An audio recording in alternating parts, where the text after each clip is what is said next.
Good evening and welcome to NewsBREAK Live. I'm Hiba Sama. Thanks for joining us. The Torrance Police Department is using education to help drivers stay safe. Police were out on Pacific Coast Highway and Hawthorne Boulevard and found majority of the violations had to do with improper cell phone usage, failure to obey signs, and unsafe speeding. However, motorists were given a pass thanks to the high visibility enforcement, which is a universal traffic safety approach designed to create deterrence and change unlawful traffic behaviors. This type of enforcement combines visibility elements and a publicity strategy to educate the public. The same day, another operation was conducted at Crenshaw and Artesia Boulevards, where officers found many drivers violating stoplight rules. Citations were given to 5 pedestrians for jaywalking. Officials say Torrance Police will continue to partner with the community and educate them. This same operation will happen tomorrow as well, and that will be citywide. As ATM fraud rises, there are simple steps you can take to protect yourself. The Torrance Community Credit Union says it's good to familiarize yourself with skimmers and shimmers. Skimmers are mounted on the outside of ATMs and they skim account information from cards, while shimmers are devices embedded deep into the machine and are undetectable. Credit union officials say cover your PIN code when using an ATM machine. Next, check your balance frequently, at least once a week. Use a credit card because there is a higher chance of skimming to happen to debit card users. Look for hidden cameras. Monitor any unusual ATM behavior. This includes whether the ATM is slow, freezes, or seems as if it's been tampered with. Sign up for account alerts and be card-free. Demolition at a local park will start in just 2 days. The project to renovate the sunny Glen playground was delayed a few days, and this Thursday, old equipment will be removed as well as the sand. The first phase is demolition of the old equipment. Then there will be repairs to concrete around the playground, including a new ramp for disabled park goers. There will be new swings, equipment, and sandbox. The current sand will be replaced with engineered wood chips that meet ADA standards for accessibility. The Community Services Department held a meeting for residents to discuss the proposed improvements. It will take 3 weeks to install the playground, and the reopening is set for early March.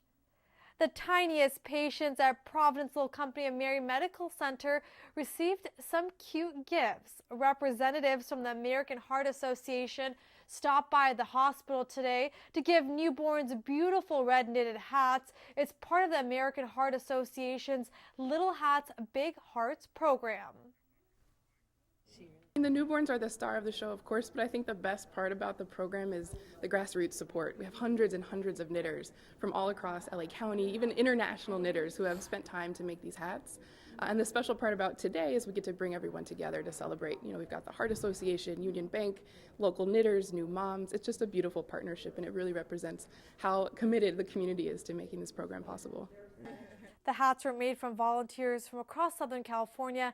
They spread awareness about heart disease, and it's a reminder for parents to take care of their health and help their children grow healthy and strong hearts. Congenital heart defects are the most common type of birth defect. The Little Hats Big Hearts program started in 2014 in Chicago. Now the project has grown to include 660 hospitals in 40 states. Today is another day to shower your pets with love and maybe spoil them extra. It's National Love Your Pet Day, so we asked the viewers at home to send in a cute picture. Kathy King Sabroff posted a beautiful picture of Dakota with a sunset. Nancy Martinez sent an adorable picture of her dog Oreo. Lupe Vidrio posted a picture of Tank. Candace shared her cat Naya. And thank you for everyone sharing pictures of your furry friends. According to the Insurance Information Institute's website, 68% of Americans own a pet. The most common pets include cats and dogs. Last year alone, pet owners spent nearly $70 billion on their animals. And don't forget to check out the latest episode of Canine Corner every day at 12 p.m. and 8 p.m. If you're a business owner, in just 2 days you can participate in a free workshop that can help your business prosper. The Torrance Area Chamber of Commerce, the City of Torrance, is offering a free workshop to help local businesses apply for the California Competes Tax Credit Program.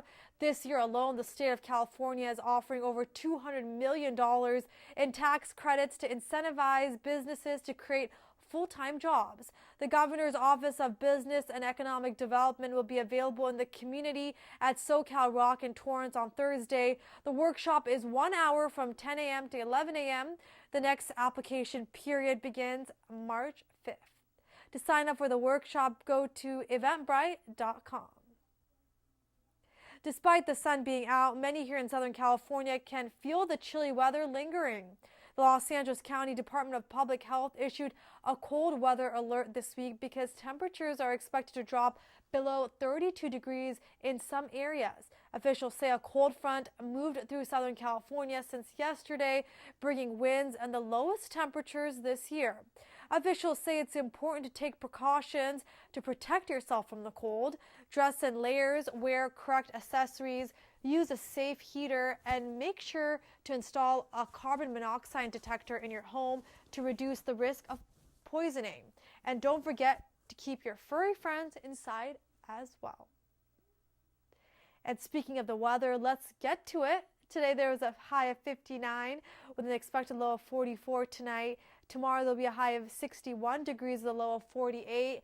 Then on Thursday it'll be cloudy with a high of 59 degrees with a low of 46. A one-of-a-kind event that takes people into the world of space is returning. Onizuka Space Science Day 2018 is on March 10th. The day features a presentation from NASA astronaut Robert Kimbrough, a veteran of 2 space flights.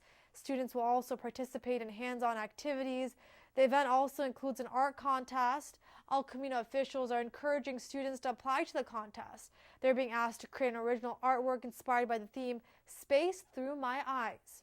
Art forms include everything from drawing, painting, printmaking, to photography. The winner will receive an invitation to bring 3 guests to attend the annual dinner. This year marks the 32nd anniversary of the Space Shuttle Challenger incident.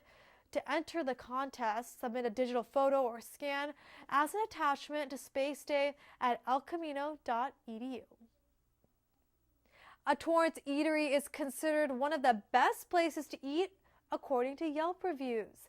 Today, Yelp released its 5th annual Top 100 Places to Eat in the United States.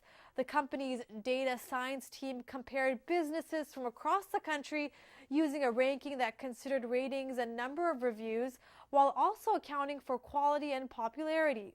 They then revealed what's most popular across the country. Torrance's King Mediterraneo made it on the list for the 2nd year in a row. On Yelp, the restaurant has a 4.5-star rating with more than 892 reviews. The Greek restaurant has a full menu and offers something for everyone. Yelp was founded in 2004. It makes money by selling ads to local businesses. Quilting enthusiasts put their best work on display at the Torrance Cultural Arts Center over the weekend. Over 170 crafted quilts were on exhibit at the annual Quilt Show, each one carefully stitched and put together by members of the South Bay Quilters Guild. From animals to flowers to abstract art, each quilt told a story and showed a personal touch. This year's theme was contrast and featured the work of members who have practiced this craft for over 50 years and some who were new to the skill. Also, it featured a black and white challenge. Participants created quilts using only black, white, gray, and other color. An auction was also held at the event so visitors could take their favorite patchwork home. Every quilt in the show was an original. Quilting has really changed from prairie days when women were quilting and piecing family heirlooms when they were coming across on their covered wagons. And we have modern quilts now. We have quilts that are painted and they're just really works of art. We have, people that are making quilts for their children to put on their beds to send their granddaughters off to college. So it's just the variety and everything that we want to share and be proud of the things that we can make and share with our families and friends. The South Bay Quilters Guild have provided quilts to victims of the Thomas fires, foster children, and wounded members of the armed forces. For more information, visit southbayquiltersguild.org. And before the next half of NewsBreak Live, here are some upcoming events this week. Tomorrow you can stop by Torrance South Bay YMCA from 6:30 to 8 p.m. for a free UCLA health talk about diabetic kidney disease. A doctor will discuss early signs. Then if you're looking to volunteer, the Torrance Art Museum needs volunteers to help them out. Positions range from meeting the public at the information desk to gallery guides. You can call the phone number on the screen to get more information. Well, in just 2 minutes, Dr. Mo Gelbart, a psychologist here in Torrance, will talk about coping with tragedies like the recent school shooting in Florida. We'll be back in just a few.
Welcome back to the second half of NewsBreak Live, and joining me tonight is Dr. Mo Gelbart, who's a psychologist here in Torrance, and he has his own practice, Gelbart and Associates. Thanks so much for joining me. Thank you for having us, me. Gelbart and Associates, as I mentioned, is here, but you have another location as well, which has a different focus. Tell me what your practice offers to clients. Well, we have a large behavioral health practice. I've been in the community 40 years. We have offices in Torrance, Redondo Beach, and Palos Verdes. Approximately 40 providers, including psychiatrists, psychologists, marriage and family therapists. And we pretty much see the range, everything from A to Z, children, adults, seniors, and for all ranges of problems. And your practice has a lot of different focus areas. One is stress and violence at a workplace. So talk to me a little bit about that specific experience that you have. I've been doing that for a long time, that being working with, as you say, stress and workplace violence. I used to be probably about 40 years ago with the LA Sheriff's Department and specialized in hostage negotiations. So I learned a lot about both the how to put a situation down, but also about the kind of people who would be involved in those kind of situations. So over the years, I've done many evaluations for what we call workplace violence evaluations, or fitness for duty, and the forward-thinking companies are wise enough to understand that people deserve a right to a safe, secure work environment, and anytime there's any kind of a potential threat, they want that person removed and evaluated to see if there's indeed a danger to anybody else.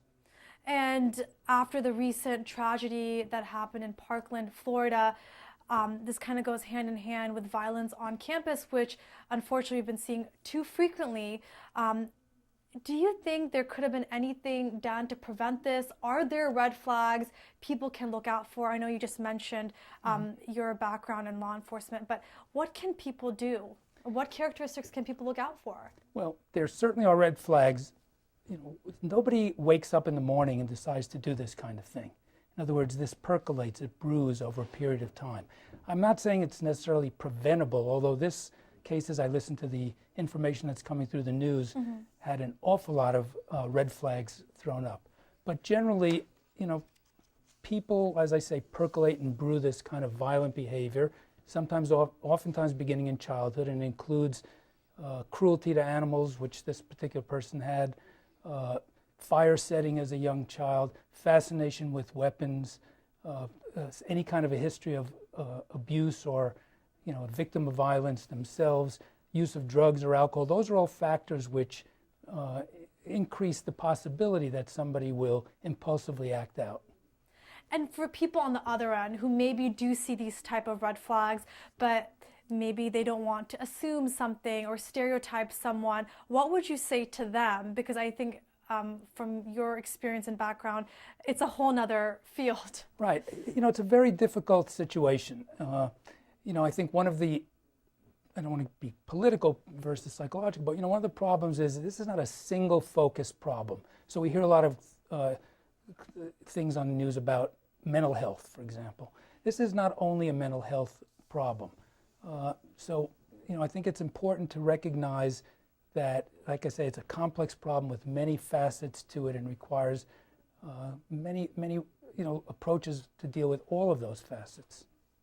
When it comes to active shooter situations on campus, are there some sort of conversations that parents can have with their teens, with their young children about it? Do you think we need to start having more of these conversations? Well, I think the children, and when we say children, it could be of any age up to, you know, in this case it was high school, the children are lead the way, so to speak, on one hand. In other words, it's really important to take them where they're at.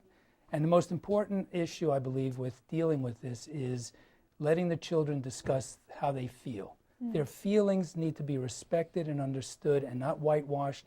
And, you know, most parents want to be caring and helpful. So if a child talks about being stressed or fearful or angry, you know, our initial impulse as a parent is to say, oh, don't feel that way. And, you know, really that's not the thing to do, because it will shut the child down. So we need to learn to first listen and validate what a child is feeling and let them process that feeling. That's our role as adults, is to help them process those feelings. Once you begin that process of and validation of feelings, then we can begin to assure the child and assure them that things will hopefully be okay for them. And for parents, I know many parents have a fear of sending their children to school. Like, what if something like this can happen? So is it important for parents to also voice their concerns? Absolutely. And, you know, maybe that's one of the hardest things about these kind of incidents is, you know, we recognize how vulnerable we are. And you know, when there are incidents in schools or in airports, you know, there are things that we have ourselves done. We can put ourselves in that place. You know, when there's violence on the other side of the world, and even as horrific as it may be, we feel empathy, but we don't feel like that could be us in any moment. And perhaps the most vulnerable place where violence can occur is in a school, because we take our most precious commodity, I say that in quotes, our children, and we place them in the care of someone else, and we assume that they're going to be safe and taken care of. And so when something happens in that environment, it kind of shatters all of our security of sorts. And yes, parents are, you know, fearful of taking their children to school, and what could be worse than that? Right. And as a psychologist who's been in this field for so long, what are your thoughts about these tragedies when you see it on the national news, local news, and more details are constantly unfolding about the shooter? Well, I am, again, multifaceted. There is so much you would think one could do, and yet when working in the environment as I have, many times there's not really very much you can do at all. So each case is different. This case in particular seems to be like there were many red warning flags, being thrown up. But I can tell you, I very often get, the mental health laws in this country protect people, which they should. But I very often get calls from, let's say, a parent who's concerned about their adult child, and the child refuses to get help, and we can't do anything about it. It's unfortunate. We almost can't do anything until the person actually does something. So you hope that whatever it is they do brings them to the attention of the authorities, but they haven't really harmed anyone or harmed themselves. Can you expand on that? I know you just mentioned that if someone doesn't want help, you can't really drag them into your office, but what can you do? Well, that call I get very frequently, and oftentimes not very much. You can call the police if a parent or somebody is concerned, and the police can come out. And if a person is not an imminent danger or threat to themselves or others, or if they're not gravely disabled, and gravely disabled means they're psychotic or they don't know what day it is, or they clearly out of sorts, then the police can't do very much either. So as long as a person hasn't broken the law, or is, as I say, a danger or a threat to someone else, there's very little that can be done. But if one is concerned, the best alternative is to first either call the police, or most likely is try to get the person to get some help. And if they refuse, then it becomes a very difficult situation. In this situation in Florida, unfortunately, and again, I don't think all the details have come out, but I think the person was actually under some mental health care at some point, and they deemed him not dangerous, which is, I'm not judging their capability. This is not an exact science. It's not like looking at an X-ray and saying, oh yes, the arm is broken. Right. We really sometimes, we can only make predictions, and we really don't know what somebody is actually going to do. And while there are a lot of people who are left with saying, what if we have done that? But as you mentioned earlier, a lot of this stems from youth, childhood. What are some specific signs that could lead to violence amongst youth? Well, the more adverse childhood events, ACE, there was a significant study done through the Kaiser organization, and the more adverse childhood events a child has, the more likely they are to have problem and difficulty in their life, including potential violence. So trauma early on, as I said, victims of violence, and then you see it in certain behaviors as a young child. As I said earlier, drugs and alcohol really make somebody much more likely to be involved in some of this kind of violent behavior. And then we have a society today where, we won't get into the whole gun law and the political side of that, but even just the, I'll call it social media or video, kids are into video games and they have fake weapons and they're mowing down hundreds of people. I mean, there's this whole sort of, like I say, internet and culture that assists in driving some of these issues, I believe. This Parkland, Florida tragedy is one of many that we've seen over the years on the news, and it really, even if you're not directly impacted, it hits close to home, whether just as a human or a parent. So what kind of feelings or fear do people have when they see this on the news, and how can you cope with it? Well, I think the feeling, as I mentioned, is extreme vulnerability and anxiety, and always that sort of putting yourself in that place and fearing that could happen to me. I could be the one walking. My child could be in that school, or I could be in this location when, in Las Vegas, when somebody decides to at just a concert to go do this. And so what we can do is basically make sure we are talking about our feelings. Our feelings are very, very important. They're very real to us. We should not worry about whether they're right or wrong. And the more we can communicate about how we feel and have other people that we're close to and discuss those feelings, the better off we are. Things people shouldn't do is repress those feelings, drink them away, some other form of denial, and because then that's going to lead to more significant emotional issues around those feelings. So communication is the big thing. So is that what you would call coping, communicating? That's a coping skill, yes. That's the most important coping skill for this kind of fear and anxiety. Okay. Anything else people Yeah, the can other do? thing is Because not everybody loves to talk, right, that's about true. their feelings. I think you have to, let's say another thing about feelings.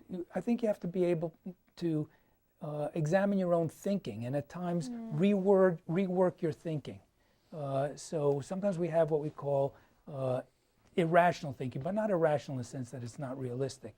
But whenever we find ourselves thinking in terms of always or black and white kind of thinking, generally there's a gray in the middle. And if we can find the gray area of thinking, then we can feel better. So for example, if I say to myself, I'm never going to feel good at going back to that school. That's a black and white kind of statement. Then I'm going to feel stressed and anxious. And I have to take a step back and say, well, wait a second. It's okay to be stressed and anxious, but I can't say I'm never going to feel that way.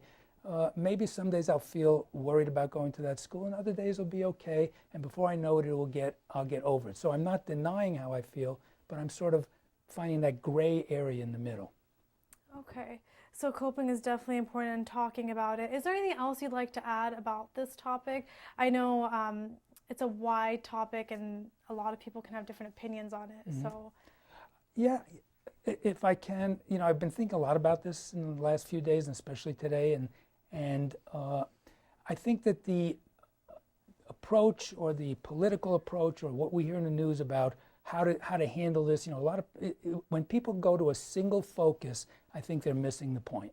So in other words, if it's not about gun control only, it's not about mental health only, it's about a wide variety. It's cultural, it's gun control, it's mental health, and unless we begin finding a way to approach all of that, and it's really, I don't believe that, it's very difficult, but it's not impossible to get a handle on what is turning into this incredible, painful epidemic that we have.